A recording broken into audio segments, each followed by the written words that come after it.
Good morning, children, to everyone. For our English literature class, today I have taken a new chapter, chapter 5, Finding a New Spring. It is on page number 58. Page number 58. Finding a New Spring.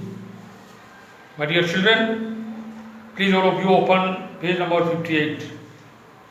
Just before starting the lesson,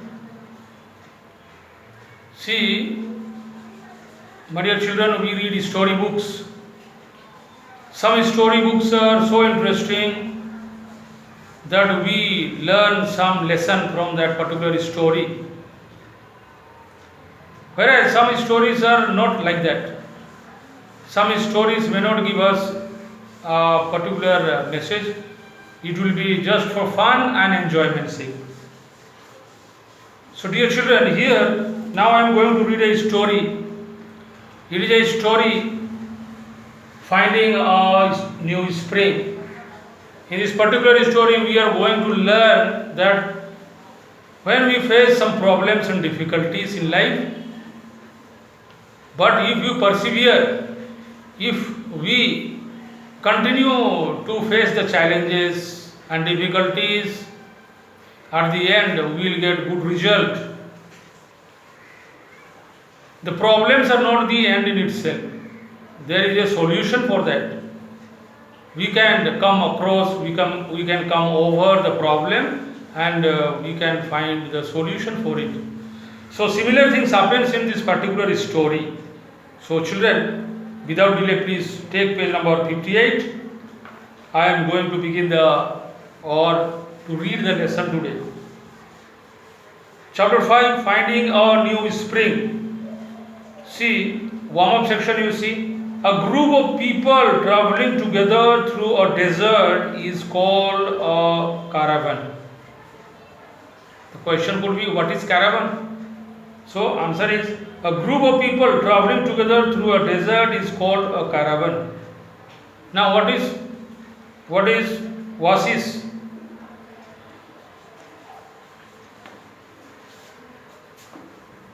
What is caravan? Next one, what is oasis? See, two questions are here. Answer is, what is oasis? An oasis is a place in a desert where there are shady trees and water.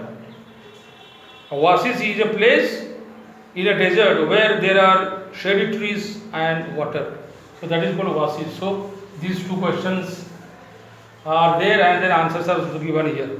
This one I am not going to do. Now instead I am coming to the text proper. Reading page number 59. Some stories teach us lessons about life. The story that you are about to read tells you how you should face a problem. First paragraph. Once upon a time, a trader was leading a caravan to another country to sell his goods.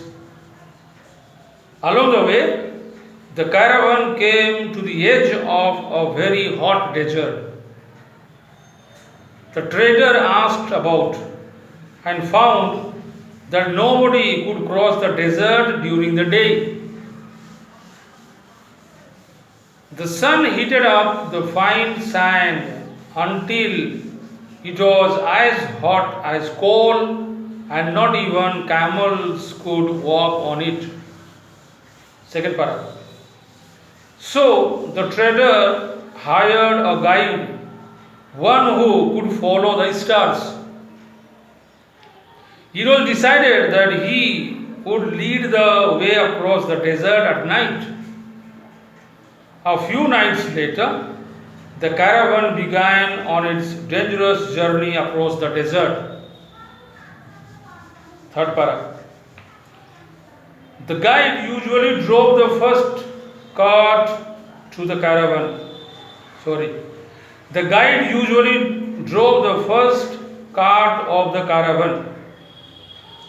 One night, he saw from the stars that they were getting closer to the other side of the desert. As he was tired from the heat, he fell fast asleep in his cart. After some time, the camels lost their way and gradually turned around. So the entire caravan ended up at the same place they had started from the previous night. Fourth para. In the morning, the travelers realized that they were back at the same spot where they had camped the day before. They lost heart and began to complain about their condition. They had exhausted all their food and water and had nowhere to go. They complained to the trader, "We can't do anything without water." Next page. Page number 60. First para. Then the trader thought to himself, "If I lost courage now, my leadership has no meaning. If I begin to complain just like the others, everything will be lost. Since we have made it so far, I must find a solution to this problem." Next para. Suddenly he saw a small clump of grass. He thought, without water, without water, no plant could live in this desert. So he called the most energetic fellow travelers and asked them to dig up the spot. They continued digging for some time and found a large rock.